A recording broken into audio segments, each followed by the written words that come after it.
गुरु प्रकाश जी से पूछ लेते हैं। गुरु प्रकाश जी, क्या आगे बढ़ा जा सकता है? क्या बातचीत हो सकती है? क्या सुर मिल सकते हैं आपके? क्योंकि ये तो इस सुर में बात करेंगे, 370 के आगे नहीं बढ़ना चाहेगी पीडीपी एनसी गुपकार गठबंधन, तो फिर कैसे सुर मिलेंगे, कैसे बात आगे बढ़ेगी? नहीं, मैं अपने भाई की बात बहुत ध्यानपूर्वक सुन रहा था और मैं आपसे आग्रह करूंगा कि जरा सुनिएगा। आपने जो प्रश्न खड़े किए, मैं प्रयास करूंगा कि आपकी जिज्ञासा शांत कर पाऊं। आपने बार-बार कहा 2009 का चुनाव, 2014 का चुनाव, आपने सुप्रीम कोर्ट का नाम लिया। 370 की वजह से तो सुप्रीम कोर्ट भी वहां लागू नहीं होता था। मैं बता देना चाहता हूं आपको, सुप्रीम कोर्ट का जुरिसडिक्शन वहां नहीं था, सीएजी का जुरिसडिक्शन वहां नहीं था, तो 370 से ऊपर उठने की आवश्यकता है। आप बताइए ताहिर साहब, आप तो कश्मीर के रहने वाले हैं, अभी जो डीडीसी के चुनाव हुए कितने साल बाद हुए पता है आपको? 73rd कॉन्स्टिट्यूशनल अमेंडमेंट, 73वां संविधान संशोधन, ये जम्मू कश्मीर में कितने साल बाद लागू हुआ है? 28 साल बाद लागू हुआ है। जब डिसेंट्रलाइजेशन की बात हो रही है, आम लोगों को शक्ति देने की बात हो रही है, तो ये सिलेक्टिविटी से काम नहीं चलेगा। आपको सिर्फ वही बातें अच्छी लगेंगी जो आपके पक्ष में हो। देखिए, जम्मू कश्मीर कुछ परिवारों के बियॉन्ड है। ये अब्दुल्ला परिवार, ये मुफ्ती परिवार निश्चित रूप से पॉलिटिकल पार्टी है और पॉलिटिकल पार्टी होने के नाते उनको आज बुलाया भी गया है, लेकिन जम्मू कश्मीर की आवाम की चिंता कौन करेगा? देखिए, सिर्फ कुछ परिवार उनका प्रतिनिधित्व नहीं करते, पूरी की पूरी जनता को सामने आना पड़ेगा। और आज एक डेमोक्रेटिक कंसल्टेशन का शुरुआत हुआ है, मुझे लगता है आपको भी बिना किसी पूर्वाग्रह का उसका स्वागत करना चाहिए। यही बड़ा सवाल है, लेकिन क्या गुरु प्रकाश जी, बड़े सवाल तो ये ना कि इस पूर्वाग्रह से आगे बढ़ पाएंगे और उसको आगे बढ़ने के लिए सरकार क्या कुछ करने के लिए तैयार है? केंद्र सरकार क्या करने के लिए तैयार है? सरकार किन मुद्दों पर बात करेगी ताकि जो उनके दिल में सवाल हैं, जिस तरह की भावनाएं वो व्यक्त कर रहे हैं, उससे वो आगे बढ़ पाए? सरकार भी कुछ वादा करने वाली है, सरकार भी कुछ करने वाली है, क्योंकि वो तो ये कह रहे हैं कि आपका जो दिल चाहता है आप वो करते हैं, आप वैसे ही कर लेंगे। सुमेरा जी, अगर हमारा कमिटमेंट आपको देखना है तो पिछले 2 साल में आप देखिए, ये मैं नहीं बोल रहा हूँ, टेरर इंसिडेंट में 80% की गिरावट हुई है, तो ये सरकार के बिना टेंशन की हुई है क्या? जब डेवलपमेंट प्रोजेक्ट इतने बड़े हैं, अटल टनल बन गया है, वहां पे इंफ्रास्ट्रक्चर कहिए, कनेक्टिविटी कहिए, इंस्टीट्यूशंस कहिए, आईआईटी कहिए, आईआईएम कहिए, यहाँ एम्स बनने को है, तो मतलब ये सरकार की कमिटमेंट पर प्रश्न चिन्ह का सवाल ही नहीं खड़ा होता है। हमारे लिए जम्मू कश्मीर राजनीतिक नहीं, भावनात्मक मुद्दा है। हमारे संस्थापक और इसीलिए वापस उसी मुद्दे पर आते हैं कि यहाँ आज जो बैठक चल रही है, प्रधानमंत्री आवास पर अहम बैठक चल रही है, अहम सभी नेता, सभी पक्ष जम्मू कश्मीर के वहां उस बैठक में मौजूद हैं, जिनके साथ जम्मू कश्मीर में गतिरोध को कैसे खत्म किया जाए, आगे कैसे बढ़ा जाए, नॉर्मलसी वापस कैसे लाई जाए, इन तमाम मुद्दों पर बात होगी। एजेंडा ओपन रखा गया है, कोई सेट एजेंडा इस बैठक का नहीं है, यानी सभी अपनी बात पूरी तरह से वहां रख सकते हैं। लेकिन रामकृपाल जी, अभी आपने सुना जिस तरह की बात कर रहे हैं नेशनल कॉन्फ्रेंस ऑफ पीडीपी के नेता, उससे लगता है कि वो हिस्सा तो लेना चाहते हैं लोकतांत्रिक प्रक्रिया में, चुनाव में लगातार वो हिस्सा लेते रहे हैं। क्या जो डीलिमिटेशन की बात बार बार हो रही है, उस प्रक्रिया में भी वो उस तरह से हिस्सा लेकर आगे बढ़ेंगे? तो क्या हम बदलावा रूप देखेंगे जम्मू कश्मीर का, और क्या उस बारे में अहमियत रखती है आज की बैठक? देखिए सुमेरा जी, ये सब हर पॉलिटिकल पार्टी अपनी अपनी बात कहती है, उसको पूरा हक है अपने असंतोष व्यक्त करने का। लेकिन एक बात मैं कह रहा हूं कि विकल्प क्या है। देखिए, हमेशा क्या है कि विकल्प क्या है, अल्टरनेटिव क्या है। अगर कोई ये सोचता है कि विकल्प जो है वो अतीत से ढूंढ करके लाया जाएगा, तो बहुत गलत फहमी में। कुछ चीजें हमको ये समझ लेनी चाहिए कि हम कहाँ आज खड़े हैं और हम आगे की बात कर रहे हैं।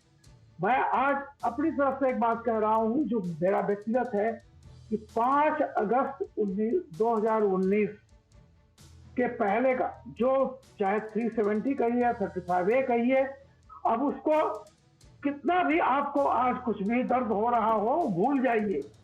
और रही इस बात की सुप्रीम कोर्ट की बात आप कह रहे हैं, तो इस पर भी सुप्रीम कोर्ट में मामला पेंडिंग है, आप भरोसा रखिए ना। लेकिन अगर हर पॉलिटिकल पार्टी खुद ही अपने मामले में खुद ही फैसला सुनाती रहेगी, जज बन जाएगी, तो मुश्किलें होंगी।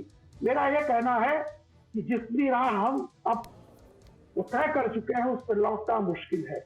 आगे की मंजिलें किस तरह से तय हो, भाईचारे की तरह, एक बेहतर तरह। और मैं हमेशा एक बात कहता हूं, किसी देश का या किसी राज्य का, किसी जिले का विकास का है, तो उस जगह का अंतिम व्यक्ति जो है, उसकी सामाजिक राजनीतिक हैसियत कितनी बड़ी है, उसमें उसको मिला है कि नहीं अधिकार मिला है, यह पैमाना होता है। आज की तारीख में एक अनटू दिस लास्ट, आज चाहे डीबीटी के माध्यम से उसके खाते में पैसा पहुंच रहा है, ग्राम प्रधान को पैसा मिल रहा है, तो मेरा यह कहना है कि फॉरवर्ड लुकिंग, हाँ वो अगर गलत हाथों में जा रहा है, विकास के काम नहीं हो रहे हैं, आप इसकी बात कीजिए। आप ये सोचिए कि हम 1947 और 45 की बात करेंगे, कृपया माफ कीजिएगा, इसमें मैं समझता हूँ केवल ऊर्जा वेस्ट करनी है, इससे न तो राजनीतिक दल की कोई ये ठीक है। इसी पर बात करते हैं, इसी पर बात करते हैं कि आगे बढ़ने के रास्ते के बारे में ही बात हो रही है। ज़ीशान जावेद साहब, और जाहिर सी बात है अगर आपके भी बड़े नेता यहाँ पर पहुंचे हैं और बातचीत करने के लिए मेज पर बैठे हैं तो वो भी आगे की राह ही तलाशने के लिए यहाँ पर आए होंगे, क्योंकि अगर आगे की राह हम नहीं तय करेंगे तो फिर तो जम्मू कश्मीर में ना नॉर्मलसी आएगी, ना विकास की राह जिस तरह से तेजी से उसे आगे बढ़ना चाहिए उस पर वो आगे बढ़ेगा। और उसके लिए चुनाव में हिस्सा लेना भी बहुत जरूरी है, उसमें लोकतांत्रिक प्रक्रिया में हिस्सा लेना भी जरूरी है। उसके लिए खुले मन से बात करने के लिए राजी हैं ना आप? देखिए सुमेरा जी, पहले तो मैं ये कहूँगा कि मुझे इस बात की समझ नहीं आती मुझे कि बीजेपी के और उसके उच्च अलाइज हैं वो जब 370 की बात करते हैं हम लोग तो उनको तकलीफ क्यों होती है। जब आपने नागालैंड और बाकी जो नॉर्थ ईस्टर्न स्टेट्स हैं उन्हें स्पेशल स्टेटस दिया है, आपने हिमाचल प्रदेश में आपने एक तरीके से एक स्पेशल स्टेटस दिया हुआ है कि आप बाहर का आदमी वहां जाके कोई ज़मीन नहीं खरीद सकता, नागालैंड में आप परमिट के बिना एंटर नहीं कर सकते हो, और भी नॉर्थ ईस्टर्न स्टेट्स हैं जहां उन्होंने अपने तरीके से गवर्नमेंट ऑफ इंडिया ने थ्रू कॉन्स्टिट्यूशन ऑफ इंडिया उन्हें स्पेशल राइट्स दिए हैं। जब जम्मू कश्मीर के स्पेशल स्टेटस की बात आती है तो सब लोगों को तकलीफ होती है, क्योंकि वो तकलीफ इसलिए होती है because Jammu Kashmir is a Muslim majority state. और हमारा गुनाह इतना ही हुआ जो मुझे लगता है कि हमने हिंदुस्तान को एक सेकुलर मुल्क समझा और हिंदुस्तान के साथ हाथ मिलाया। हिंदुस्तान के साथ हाथ इसलिए मिलाया था कि हम जम्मू कश्मीर के लोग जो हैं अपना भविष्य हिंदुस्तान के साथ देखना चाहते थे। हम चाहते थे कि हम सेकुलर मुल्क के साथ रहें ताकि जम्मू कश्मीर में प्रोग्रेस और डेवलपमेंट हो। मगर जिस तरीके से हमारे साथ धोखे हुए हैं, देखिए मेरी बात लेट मी कंप्लीट मेरी बात भी सुन लीजिए, आप अपनी बात जिस तरीके से 1953 का इंटरजेक्शन मेरा ले लीजिए, एक इंटरजेक्शन ले लीजिए मेरा, आप अपनी बात पूरी करिए, आप अपनी बात पूरी करिएगा, मैं आपको रोक नहीं रही हूँ। एक इंटरजेक्शन, भारत के साथ तेजी से विकास आप करें, पूरे भारत की तरह जम्मू कश्मीर में भी विकास हो, उसके लिए तो आपको पूरे देश को एक ही संविधान के तहत आना होगा, आपको भी आना होगा, सुप्रीम कोर्ट भी वहां पर हो, सीएजे भी वहां पर काम करे, चुनाव आयोग भी वहां पर खुलकर काम कर सके, सबका विकास हो, ये सब तभी तो हो पाएगा। तो आप मुख्य धारा के साथ जुड़ने के लिए तैयार नहीं है और वैसा विकास चाहिए।